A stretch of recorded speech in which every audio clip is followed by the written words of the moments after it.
The mission is simple: to help high achievers naturally eliminate emotional and physical obstacles so they can optimize their life for higher achievement. Welcome. You have just entered the Genesis Zone.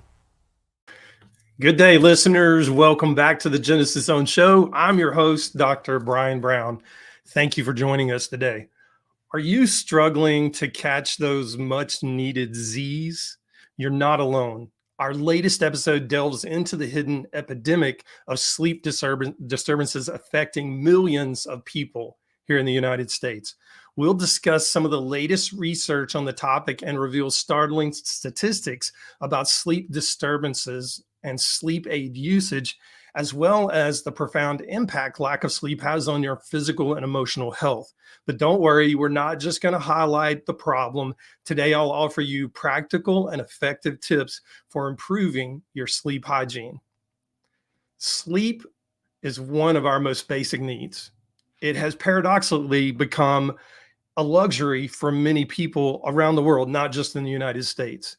In the bustling pace of modern life, particularly in developed countries, a significant number of people are grappling with sleep disturbances. This issue, often overshadowed by other health concerns, is critical to our overall well-being. Now, recent studies reveal a concerning picture. Approximately 70 million Americans suffer from chronic sleep disorders. Now, this figure isn't just a number. It reflects a widespread health issue impacting individuals' daily lives and society at large. What's even more telling is the reliance on sleep medications. In 2019, about 9 million Americans relied on prescription sleep aids to help them sleep. And this number has been steadily increasing over the years. But it's not just prescription drugs that tell the tale. Over-the-counter sleep aids are a multi-million-dollar industry, with spending in the United States exceeding over $400 million annually. The consequences of inadequate sleep extend far beyond mere tiredness. Physically, lack of sleep is linked to a higher risk of conditions like obesity, heart disease, diabetes, and weakened immune function. On an emotional level, sleep deprivation can exacerbate mental health disorders and mental health issues, leading to increased anxiety, depression, and stress. Did you know that something as simple as the quality of your sleep could significantly impact your dementia risk as you get older? I recently came across an intriguing study published in JAMA Neurology. That's the Journal of American Medical Association Neurology Journal, titled Association Between Slow Wave Sleep Loss and the Incidence of Dementia. The study was conducted at Monash University in Melbourne, Australia, and it sheds new light on how our sleep patterns, especially deep sleep, relate to dementia risk. So what's this all about? The study's lead researcher, Associate Professor Matthew Passay, and his team at Monash School of Psychological Sciences and the Turner Institute for Brain and Mental Health conducted research that's genuinely eye-opening.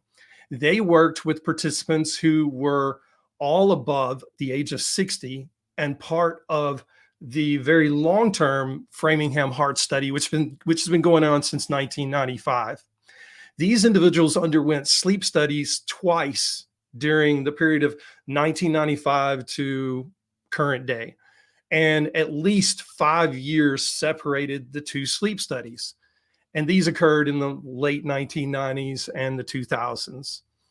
Then they were followed up for nearly 2 decades to see how their sleep patterns affected their health, particularly regarding to dementia. What did they find? Well, and it turns out that as these participants aged, their deep sleep, or the slow wave sleep pattern, as experts call it, decreased. Now, here's the kicker. For every 1% reduction in deep sleep per year, The risk of dementia jumped by a startling 27%. That is huge, people. So deep sleep isn't just about feeling rested and feeling ready for the day and repairing physically throughout your body. Deep sleep plays a critical role in brain health. It's like a nightly maintenance period where the brain clears out all the metabolic waste products, including those nasty proteins linked to Alzheimer's disease. But you might wonder, is deep sleep loss just an inevitable part of aging, or can we do something about it? That's where the study becomes even more interesting. The researchers didn't just stop at identifying the problem. They also looked at factors like genetic predisposition for Alzheimer's and brain health indicators to understand the bigger picture. Now, surprisingly, they found that while having a genetic risk for Alzheimer's did correlate with faster declines in deep sleep, brain volume did not. So what does all this mean for us? Well, essentially, it's starting to look like maintaining or enhancing our deep sleep as we age isn't just a good idea for feeling well and rested. It might be a key factor in staving off dementia. Isn't it incredible how interconnected our body systems are? And sleep isn't just a passive state, it's an active, crucial process for our long term brain health. Now, this study is a wake up call, pun intended, for all of us to pay more attention to our sleep patterns, especially as we age. Now, let's switch gears just a little bit to daylight savings time. Um, to complicate things even more, most of us in the world have to deal with the fallout of daylight savings time. Not sure what I'm referring to when I say fallout of daylight savings time. Well, since we just went through the end of daylight savings time for this year, a collective sigh across the globe was heard. And it's not uncommon to hear things like, thank God we're able to get an extra hour of sleep tonight. But it's more than that. As the clocks turn back and we welcome the end of daylight savings time, it's interesting to note that the American Academy of Sleep Medicine, AASM, has taken a very clear stance on this annual time shift. In their recently updated position statement, the AASM has strongly advocated for eliminating daylight savings time in favor of adopting permanent standard time across the United States. Other countries are following suit as well.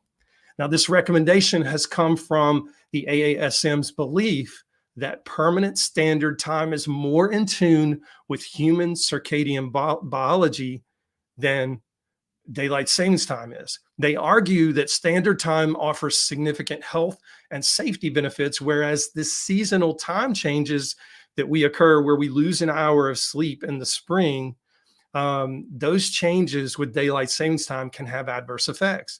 Now, according to Dr. Adil Rishi, the lead author of the position statement for AASM and a specialist at Indiana University Health, stated that daylight savings time disrupts the human body clock, increasing risk for physical health, mental well-being, and public safety. He asserts that permanent standard time is the better option for health and safety. Now, this position, published on October 31st in the Journal of Clinical Sleep Medicine, isn't entirely a new concept. The AASM first published a similar position statement in 2020, suggesting that year-round standard time is preferable. But the updated statement strengthens this stance based on growing evidence. So since 2020, we've had a lot more research studies that have come into our knowledge, our bank of knowledge, and so they updated their position statement based on this new research. It's a position supported by various reputable, actually over 20 reputable health and advocacy organizations, including the Society for Research on Biological Rhythms and the American Medical Association. Now, Dr. James A. Rowley, president of AASM, points out that permanent standard time aligns our body's clock with the natural cycle of sunrise, sunset, which is crucial for healthy sleep. Now, considering the importance of sleep for overall health, mood, performance, and safety, this synchronization is vital. The updated position statement was formulated by AASM's Public Safety Committee after a comprehensive review of existing literature and newer literature, and it received endorsements from numerous medical, scientific, and advocacy organizations. As most of the US returned to standard time on November 5th, the discussion around the benefits and drawbacks of daylight savings time continues. The AASM encourages the public to learn more about this topic and its impact on health and well-being. And that's why I included it in today's segment, because we have to start talking about this and we have to start influencing our legislators and our senators to make these changes permanent. Now, let's talk about sleep hygiene being a pathway to better sleep. These are things that you can do on your own without supplementation, without genetic testing, without prescription medications. Now, recognizing the importance of sleep is the first step, and that's what we've been talking about up until now. The next step, and perhaps a more challenging step, is improving what experts call sleep hygiene, or the habits and practices that make sleep, restful sleep especially, more conducive. Here are some ways to enhance your sleep hygiene. Number one, establish a routine. Our bodies thrive on regularity. Going to bed and waking up at the same time every day, even on the weekends. And I know I'm going to get a lot of kickback from that, but yes, even on the weekends can significantly improve sleep quality. And notice I said not just bedtime, but wake up. Waking up and going to bed at the same time, 7 days a week, gets your body into a natural flow, a natural rhythm. And it's very conducive to that deep sleep that we were talking about a minute ago that actually helps protect us from things like dementia. The next thing, number two, create a restful environment. Make your bedroom a sanctuary for sleep. This means a comfortable mattress and pillows, a cool room temperature, and minimal noise and light. There are going to be a lot of people who don't like to hear this, but I'm a huge proponent, and I'm an animal lover, but I'm a huge proponent of no animals in the bedroom. They decrease air quality, and I'm going to talk more at length about air quality as the last point today. But creating a restful environment is critical. Keeping your room cool, keeping your pillows and mattresses clean. And I tell people who perspire a lot or they have a lot of body oil, you need to change, at minimum, you need to change your pillowcase every 2 days. And that's all part of creating this restful sanctuary type environment. Number three, mind your diet. What you eat affects your sleep. Avoid heavy meals, avoid caffeine, and avoid alcohol close to bedtime, as they can disrupt sleep. So the question that I always get is, how long before I go to bed do I need to cut off any caffeine or alcohol consumption? Well, the answer is it depends on the person. But as a general rule of thumb, the half-life of caffeine is roughly around 8 hours. So that means half of the caffeine is out of your system in about 8 hours. And this is for most people. So you need to limit caffeine to the morning hours so that it's completely out of your system by the time the evening rolls around.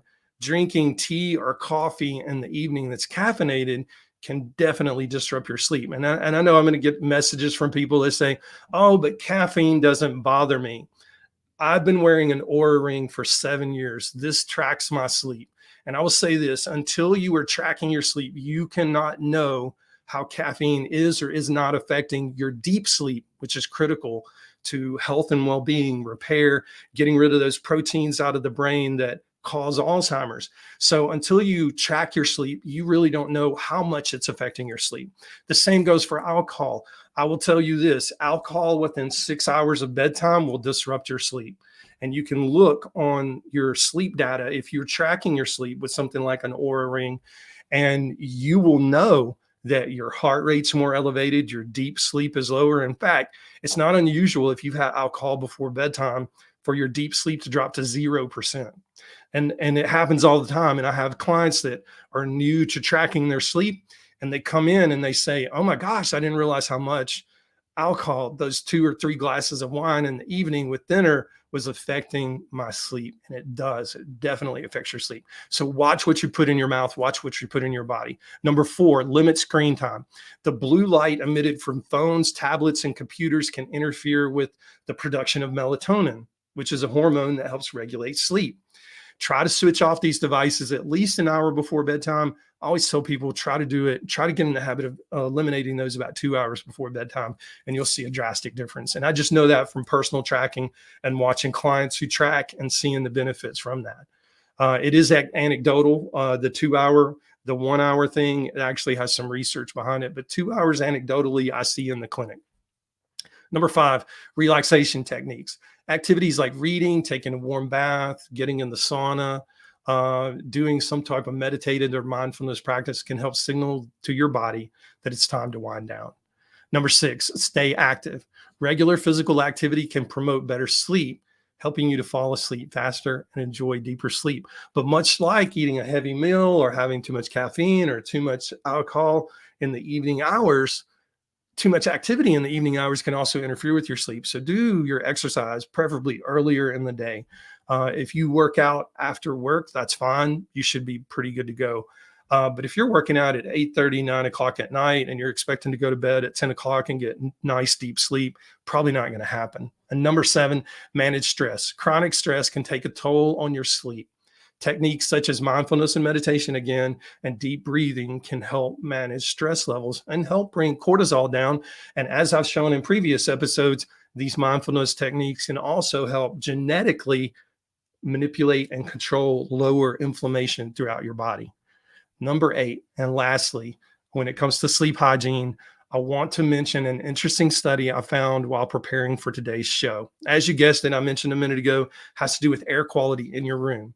Now, the study published in the journal Science of Total Environment highlights that improving air quality in bedrooms through better ventilation can significantly enhance sleep quality, impacting our overall well-being. Now, the research conducted over a 4-week period, relatively short study with 35 participants, also a very small study, who did not suffer from any type of major sleep disorder or use any sleep medications or supplements. These participants were aged 27 to 64, and they were part of this experiment in bedrooms equipped with adjustable ventilation systems, allowing the researchers to manipulate or alter the ventilation rates without disrupting the participants who were sleeping. Now, initially, the study observed a baseline week with no interventions whatsoever to gauge the natural air quality and sleep patterns in each bedroom. Now, following this initial assessment week, the researchers experimented with different ventilation rates. On the first week, they experimented with a low ventilation rate. The next week, they experimented with a moderate ventilation rate. And then the next week, the last week of the study, a high ventilation rate. And they monitored the changes in air quality and sleep quality after each of these nights. Now, key findings revealed that higher ventilation rates significantly reduced carbon dioxide levels and also helped maintain relative humidity within an optimal range for sleep. Now, these improvements in air quality corresponded with better sleep quality among the participants, marked by fewer awakenings, increased deep sleep, and reduced light sleep. Now, the study, which was led by Dr. Xiaozhan Fan, a postdoctoral researcher at ETH University in Zurich, emphasizes the often overlooked importance of air quality in our bedrooms. It suggests that simple measures like opening a window can actually make a notable difference in enhancing ventilation and thereby improving sleep quality. While the study has some limitations, as I mentioned, the sample size and the length of the study, it provides valuable insights into how bedroom ventilation can impact our sleep and underscores the broader importance of indoor air quality for our health and well-being. Now, while the numbers can paint a bleak picture if we allow it to, there is hope. By prioritizing sleep and practicing good sleep hygiene habits, we can turn the tide on this silent epidemic as we increasingly understand the crucial role sleep plays in our health. Perhaps we can transform our culture to value rest just as much as productivity. Remember, good sleep isn't a luxury, it's a necessity for a healthy, fulfilling, and dare I say, dementia free life. Well, that wraps up today's episode of the Genesis Zone show. If I hope you've been able to find this uh, fascinating, helpful. If you found it helpful or enriching to you in any way, please spread the word by sharing this episode with your friends and loved ones.